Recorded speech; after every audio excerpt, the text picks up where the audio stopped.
let's say that for your work, you do need more knowledge, training, the terminology to use, the skills. And so that's actually a separate thing from OCD. So maybe if there was not adequate training at your job, that's actually a separate issue.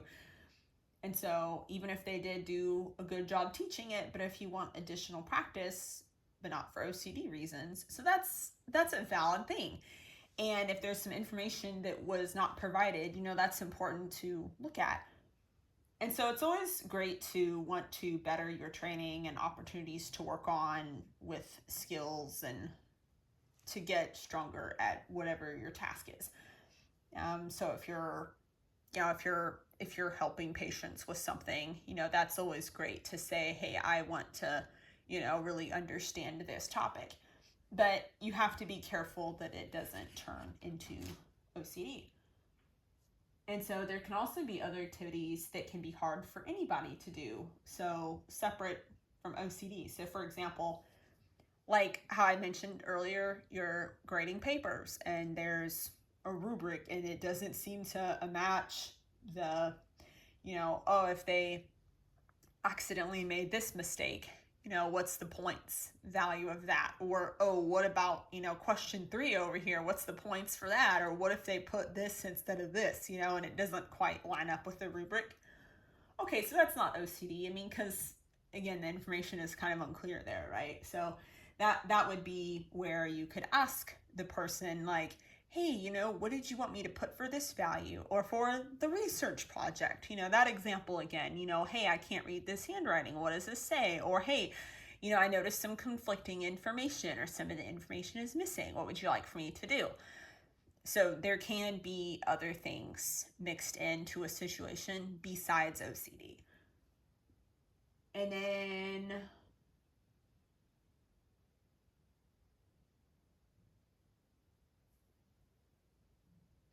okay, so checking OCD, let's say that let's do a totally different activity. So let's say that you're cleaning and you're going through some old things. You're gonna clean up a space, right? And you're thinking, oh, well, here's this random stack of papers, but I don't know what every single word on it says. So checking OCD would be like, oh, let me read every single little thing on the front and the back, and let me make sure there's nothing stuck to it, like a sticky note, or let me check it again, or overly check it, or, let me check potential trash before I throw it away to make sure there's like nothing else in it that I needed. So I want to point out here that the key phrase is the make sure. The make sure phrase can apply to any theme of OCD, but I'm just using it here in the context of checking. And so if you are do you remember how I had talked about some of the OCD obsessions, compulsions, triggers can come from things in your environment, including things that other people may say or do, right? So if you're working really hard on a task, whether it's cleaning or research or something else, and you're working really hard at it, and if someone's like, oh, well, are you sure you did this thing right? Or you're gonna leave your house to go to work, or you're gonna go volunteer, or you're gonna go to the store. Are you sure you turned this off? Are you sure you closed the garage door? We don't want to listen to things like that, because that is kind of like what OCD can do to you, like those types of things. And so again, we want to just kind of tune that out. And speaking of the compulsions. Okay, so for checking OCD, if you're like, oh, let me do something later so I remember, or I can review it later, check it later. So whether that's taking a picture of something, oh, see, the garage door is closed. Or, I'm going to do this action to make sure that I know later that I close the garage door. Or I'm going to have someone else do the compulsion for me. Like, hey, so-and-so, can you go check the garage door for me? No, so we actually don't want to do that, because that is still a part of OCD. And actually, in this case, that would be getting reassurance, because you were getting reassurance from someone else to go back and check. Hey, I see that you closed the garage door, or no, you didn't, and they closed it for you, whatever. And so we don't want to be seeking reassurance. And you said, but I didn't do the compulsion. You had someone else do it for you to alleviate anxiety, to make sure, to fill in the blank with whatever else. And so we don't want to do those things. And a few pieces of information regarding checking. So we've all lost things from time to time. We misplaced the keys, or, where's my backpack, or, where's my phone charger? I've looked for it everywhere, can't find it. But the difference is, if you're like, well, I'm just gonna make this example here real quick. So, let's say you're working with small items, I'm not gonna wear this charm bracelet because, what if all the charms fall off of it? And so then you avoid it and you feel stressed out and you feel like you can't just enjoy wearing the charm bracelet, because the obsession here would be, what if I lose the charms? And so the compulsion would be, I'm either not gonna wear it, or I'm not gonna enjoy wear it. And obviously you don't control that's not a choice, right? But the compulsion would be like, constantly checking it, for example. And so that can lead to you not really enjoying wearing it, because you're constantly checking to make sure all the charms are there. So I just wanted to point that out, that it can happen with items like that too. And so whether it's a charm bracelet or a garage door or unplugging a toaster or a research project, whatever it is, we don't want to be replaying stuff in our head, because that's a compulsion. Did I turn this thing off? And they'll try to take a picture of it, or they'll try to mentally review it in their mind, picture them unplugging the toaster, picture them, with, closing the door. We don't want to mentally review things. We don't want to go over things like that, because, for example, do you remember how I had talked about with OCD that you may not even be able to see it on the outside? So this is a perfect example. You might be able to see someone going back and checking something if it's a garage door. If someone was standing in the driveway and they drove by again and again and again, right, in their car. But when it's something more subtle, like checking a paper over and over and over, like that they're grading, or if they're mentally reviewing something, that's not something you can see. So that's kind of another thing that OCD can do, is it can manifest in that way. Or the thoughts and saying prayers, right? That's a big one that other people can't see. So that's just kind of, being aware of that. If you find yourself rereading the work that you've done, or for your papers, or for school, and so if it's something you don't understand, that's fine. You can ask about it. But if you're like, let me read it over and over and over, so whether it's a medical test, like your name and date of birth on a blood test, or let me read it over and over and over, or, oh, I'm not gonna do this task because what if? Okay, so we don't want to give into things like that. We don't want to read it over and over and over. And, or another way that this could be popping up in a way that may not even be visible on the outside is if someone's glancing and repeatedly looking at the area the items are that bothers the person. So, again, maybe they're checking a paper over and over and over, and it just seems like they're kind of going slower with their work, or slower with their research, or slower at their task. But it's the little subtle things that it can actually be a part of OCD. And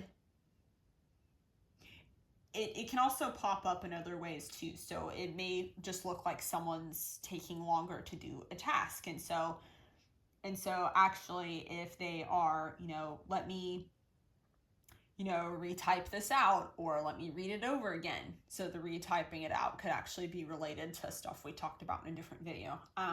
Or let me recalculate this number over and over and over. Or let me make sure I didn't delete something that I needed. Or let me make sure that, all the appliances are off before I leave. And so really the obsessions can take on any form, but that's the same for any theme with OCD. And so we don't want to, seek reassurance about these things. And so if you're if you're sending an email to someone and it's something important or it's time sensitive, yeah, and if they haven't responded within, a couple days, obviously, anyone would be like, I wonder if they got my email. Especially if you've had experiences in the past where the email didn't go through or the inbox was full or their inbox was, something like that, right? Or they accidentally deleted it. We've all had experiences like that. But just like in the other video when I had talked about, even if you've had a lot of experiences with bathrooms being dirty, that doesn't mean that every single public bathroom will always be dirty in every single place all the time, right? And so same thing here, even if you have had a real experience where it's like, this actually happened. They accidentally deleted my email, or they forgot to respond, or there was something wrong with my email and it was hopping all the important ones in the trash. And you're like, why did it do that? Right? These things happen. So, but we don't want to, assume that, oh, well, I'm going to assume that it's those reasons. And so I'm going to check. I'm going to do reassurance, like, hey, did you get my email? And so again, if you're doing that because it really is a time sensitive thing, that's understandable. But if you're doing it for the reason of, okay, but this has happened before, and so I don't know if it's going to happen again, but what if they just didn't get it? So there's kind of some gray, if knowing when to do something or not. But if it's, it could be a real thing going on, like, they really didn't respond, they really forgot, and there could also be OCD at the same time. But I'm just kind of pointing out like different angles of the same situation so that you can be aware that if someone tells you it's all OCD, it actually may not be. And it could be real things mixed in there, and OCD is a real medical condition. But that way you're just kind of aware, you can help differentiate, for yourself, and a therapist can help you of, okay, this is a thing to do and this is turning into OCD. So we're just asking ourselves, why are we doing this thing? And then I want to give just a little bit of a different type of example here. So with checking and reassurance and harm OCD, if you're like, well, I said this thing to someone earlier, and, what if it was rude? I was talking about someone else, or I made a comment, or like, what if? And so and you're overly worried about it and you feel guilty. And so you talk to the other people involved and to the people you talk to, and like you talk as a group and they talk separately, and it's seeking reassurance. Did I make this person look bad, or did I say something rude? And so it's like confessing. And so that's actually another thing with OCD is confessing. So like whether you thought you did something wrong or rude, or maybe, you made a mistake or whatever it is. And so you're thinking like, oh, I just need to like confess all these things I'm worried about to someone. And they could be about literally anything. And I'm just using this one type of example here, but the confessing and seeking reassurance could literally be about anything. And so, you're thinking like, oh, I don't want to harm someone. What if I accidentally said something rude? Or what if what I said was rude? And so, we can all, we all make mistakes and sins, but we can always improve ourselves and be forgiven. But we don't want to give in to, perfectionism or beating ourselves up. And so, but again, we don't want to like, oh, let me seek reassurance about these things and confess it, or mentally go over and over it, thinking about it over and over and over. And so we don't want to seek reassurance. Are you sure this thing is closed? Are you sure the garage door is closed? And over and over and over. And I do want to point out here, I know I already mentioned that example, but I want to point out here something else to kind of build on top of that, okay? So I do want to point out that if someone asks one time, is the garage door closed? And it like hardly ever happens, that may not occur as a red flag to someone. It could potentially be a part of OCD, but maybe it's not, right? There's not a way to know for sure.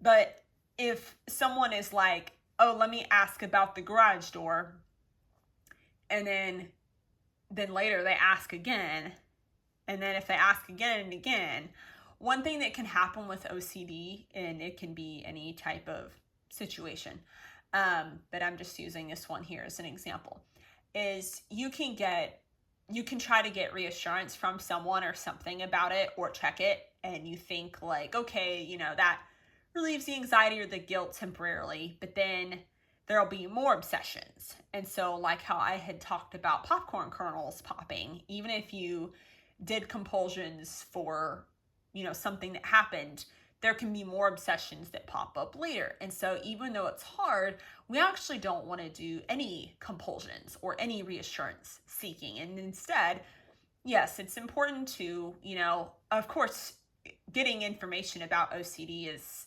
important and helpful, and understanding how it works and working with professionals, that's important and helpful.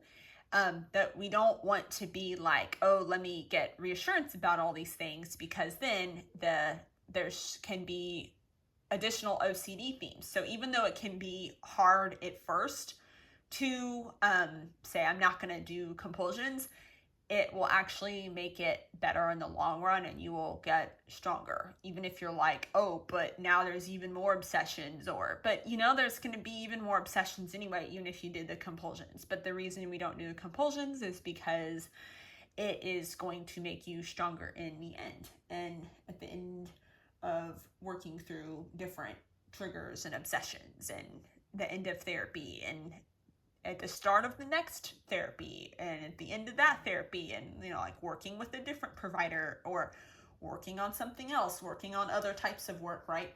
And so it's going to, overall, after a period of time, it's actually going to make you stronger.